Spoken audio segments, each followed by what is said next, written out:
Welcome to இணையதள as academy.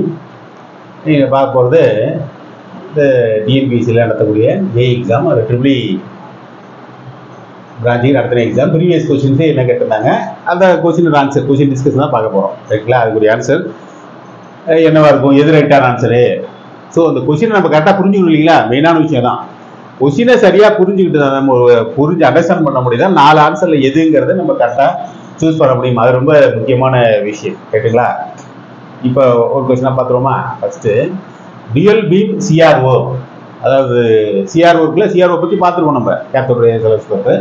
அதில் dual beam 2 beam வரும். ஸோ அது வந்து எங்கே பயன்படுது அப்படிங்கிறத அதோட கேள்வி. டியூயல் பீம் சிஆர்ஓ யூசஸ் பயன்படக்கூடிய இடத்த வந்து பயன்படக்கூடிய இடத்த நம்ம இதில் மேட்ச் பண்ணி காட்டணும். 4 ஆப்ஷனில் எலக்ட்ரானிக் சுவிட்சில் பயன்படுது, 2 செட் ஆஃப் விடிஎஃப், அப்புறம் சிங்கிள் செட் ஆஃப் ஹெச்டிபி. அதாவது 2 செட் விடிஎஃப்ங்கிறது 2 செட்டாக இருக்கும், அதே மாதிரி ஹெச்டிபிங்கிறது ஒரு செட்டாக இருக்கும். ஸோ அந்த இடத்துல பயன்படுது. எலக்ட்ரான் கன்ல பயன்படுது, 2 டைம் பேஸ் ஜென்ரேட்டர் சர்க்யூட்ல வந்து பயன்படுது. ஸோ அப்படின்னு 4 ஆப்ஷன் இருக்கு. இதில் வந்து எலக்ட்ரானிக் சுவிட்சா பயன்படுதுங்கிறது இல்லை. எலக்ட்ரான் கன் வந்து இன்சைட்ல இருக்கு சிஆர்ஓல, சிஆர்டியில் மெயினான ஃபங்க்ஷன் பண்ணுறது எலக்ட்ரான் கன்னு. ஸோ 2 டைம் பேஸ் ஜென்ரேட்டர் சர்க்யூட்ல பயன்படுது அப்படிங்கிறதெல்லாம் தவறான ஆன்சரு. ஸோ ரைட்டான ஆன்சர் அப்படின்னு பார்த்தீங்கன்னா 2 sets of VDPs and single set of ஹெச்டிபின்னு இருக்கு இல்லைங்களா? ஸோ இதுதான் வந்து ரைட்டான ஆன்சரு. சரிங்களா? ஆப்ஷன் பி என்பதுதான் சரியான ஆன்சர். ஆப்ஷன் பி என்பதுதான் சரியான ஆன்சர். அடுத்த கொஸ்டின் பார்த்துருமா? ரைட், அடுத்த கொஸ்டின் வாங்க. அடுத்த கொஸ்டின் என்ன சொல்றாங்கன்னா, நம்ம பேட்டரியை பத்தி நம்ம பேட்டரி பார்த்துருக்கோம் இல்லைங்களா? ஸோ அந்த பேட்டரி பத்தி சொல்றாங்க. ஸோ பேட்டரி வந்து டிஸ்சார்ஜ் ரேட்டு அந்த டேரக்ஷன் கொடுத்துறாங்க. டிஸ்சார்ஜ் எப்படி இருக்கும், அதிகமா இருக்குமா குறையா இருக்குமா, அதை பேஸ் பண்ணி வரக்கூடியது. ஸோ டிஸ்சார்ஜ் ரேட்டு குறையுது. அந்த இடத்துல டிஸ்சார்ஜ் ரேட்டு எப்படி இருக்கு, குறையுதா கூடுதான்னு தெரியாது நமக்கு. என்னங்கிறத கரெக்டாக சொல்லணும், நம்ம அதிகரிக்குதா கூடுதான்னு சொல்லிட்டு. ஃபார் கிவன் பேட்டரி, ஒரு பேட்டரி வந்து கொடுக்கப்படுது, அதுல டிஸ்சார்ஜ் ரேட் வந்து எப்படி இருக்கும், டிஸ்சார்ஜ் ரேட் வந்து எப்படி இருக்கும் அப்படிங்கிறத பேஸ் பண்ணி அதோட ஃபைனல் ரிசல்ட் ஒன்று வருது. அப்போ இந்த 2ஐயும் பேஸ் பண்ணி தான் அந்த டிசியோட அந்த பேட்டரி சோர்ஸ்ல இருந்து வரக்கூடிய டிசி அவுட்புட் எலக்ட்ரிக்கல் எனர்ஜி கிடைக்குது அப்படிங்கிறத சொல்றாங்க. Dashing the amount of electrical energy that can be delivered. So அதை பொறுத்து தான் இருக்கும். ஸோ டிஸ்சார்ஜ் ரேட்டை பொறுத்து அதை பொறுத்து பேட்டரியோட ரிசல்ட் இருக்கும். ஸோ இந்த 2ல என்ன வருதுன்னு கரெக்டாக சூஸ் பண்ணணும். டிஸ்சார்ஜ் ரேட் குறையுமா கூடுமா, அதை பேஸ் பண்ணி பேட்டரியோட அதில் வரக்கூடிய ரிசல்ட் எப்படி இருக்கும், பேட்டரி அவுட்புட் எப்படி இருக்கும். ஸோ அப்படிங்கிறத பற்றி தான் கரெக்டாக வந்து சொல்லணும். ஃபர்ஸ்ட் என்ன சொல்றாங்கன்னா, டிக்ரீஸ் 2மே குறையுது, டிஸ்சார்ஜ் ரேட்டும் குறையுது, பேட்டரியோட அவுட்புட் குறையுது அப்படின்ட்டு. அடுத்து வந்து டிக்ரீஸ் இன்க்ரீஸ், டிஸ்சார்ஜ் ரேட் குறையுது, அவுட்புட் அதிகரிக்குது அப்படின்னு. அடுத்து பார்த்தீங்கன்னா டிஸ்சார்ஜ் ரேட் அதிகரிக்குது, பேட்டரி கிடைக்கக்கூடிய ரிசல்ட் வந்து குறையுது. 4வது ஆப்ஷன் வந்து டிஸ்சார்ஜ் வந்து அதிகரிக்குது, பேட்டரி கொடுக்கிற அவுட்புட் ரிசல்ட் அதிகரிக்குது, 2மே அதிகரிக்குது அப்படின்னு ஒரு 4 ஆப்ஷன் வந்து இருக்கு. இதுல ரைட்டான ஆப்ஷன் கரெக்டான ஆன்சர் எது அப்படின்னு பார்க்கும்பொழுது ஆப்ஷன் சி என்பதான் ரைட்டான ஆன்சரு. கரெக்டா மேட்ச் பண்ணி பாருங்க. Increase in the discharge rate அதிகரிக்கும் பொழுது அப்ப என்ன ஆகும், அதிகமா டிஸ்சார்ஜ் ஆச்சு, பேட்டரி சோர்ஸ்ல இருந்து அதிகமா டிஸ்சார்ஜ் ஆச்சு, அங்க அவுட்புட் கொடுக்கறதுக்கு குறைஞ்சதான் இருக்குது. அப்படிங்கும் பொழுது for a given battery results in decrease in the amount of electrical energy.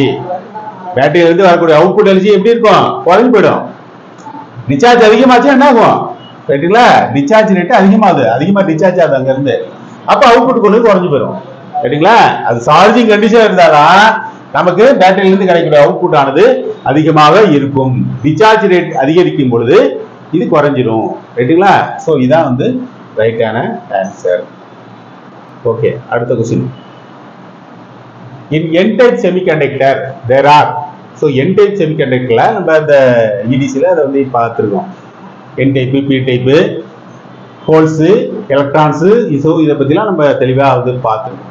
Right, இங்க என்ன சொல்றாங்க பாத்தீங்கன்னா n-type செமிகண்டக்டர், n-type செமிகண்டக்டர்ல என்ன எப்படிலாம் இருக்கும் அப்படின்னு ஒரு 4 ஆப்ஷன். என்னோட ஆப்ஷன் இருக்குன்னு பாத்தீங்கன்னா, மெஜாரிட்டி கேரியர்ஸ் எதுவுமே இருக்காது அப்படிங்கிற முதல் ஆப்ஷன்.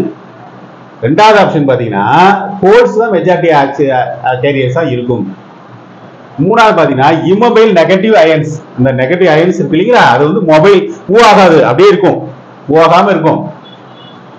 அடுத்தது பாத்தீங்கன்னா பாசிவ் அயன்ஸும் மூவ் ஆகாது, இம்மொபைல் பாசிவ் அயன்ஸ் அப்படின்னு சொல்லிட்டு 4 ஆப்ஷன் இருக்கு. இதுல ரைட்டான ஆன்சர் அப்படின்னு பாத்தீங்கன்னா பாசிவ் அயன்ஸ் வந்து மூவ் ஆகாது, இம்மொபைல் பாசிவ் அயன்ஸ் என்பதுதான் ரைட்டான ஆன்சர். அதாவது என் டைப் செமிகண்டக்டர்ல பாசிவ் அயன்ஸ் வந்து மூவ் ஆகாது, ஸ்டெபிளா இருக்கும் என்பதுதான் சரியான ஆன்சர். கரெக்டுங்களா? ஆப்ஷன் டி இதான் வந்து ரைட்டான ஆன்சர். ஓகே, அடுத்த கொஸ்டின் பார்த்துருமா? சரி, அடுத்து என்ன சொல்றாங்க பாத்தீங்கன்னா, வோல்டேஜ் மேக்னிட்யூட் V அப்படின்னு சொல்றாங்க. கண்ட்ரோல் சிஸ்டத்துல வரும். வோல்டேஜ் மேக்னிட்யூட் V ன்னு சொல்றாங்க, ஃபேஸ் ஆங்கிள் வந்து B ன்னு சொல்றாங்க. அப்படின்னு அந்த பஸ்ல வந்து ஸ்பெஷல் பண்ணப்படுகிறது.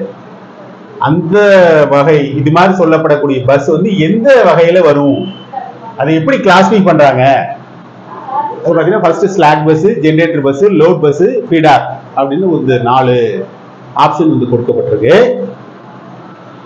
ஃபீடர் வந்து கிடையாது, சரிங்களா? ஃபீடர் வந்து கிடையாது.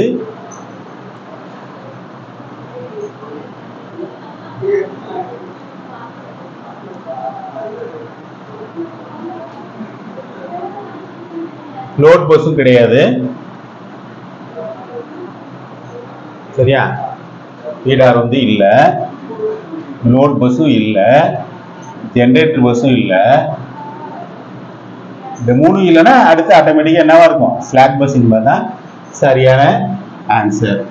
So voltage magnitude V, phase angle B அப்படின்னு மென்ஷன் பண்ணக்கூடிய பஸ்ல அந்த பஸ் எந்த வகையை சேர்ந்தது அப்படின்னா ஸ்லாக் பஸ் வகையை சேர்ந்தது. ரைட்டுங்களா? ஓகே, அடுத்த கொஸ்டின் பார்த்துருவோமா?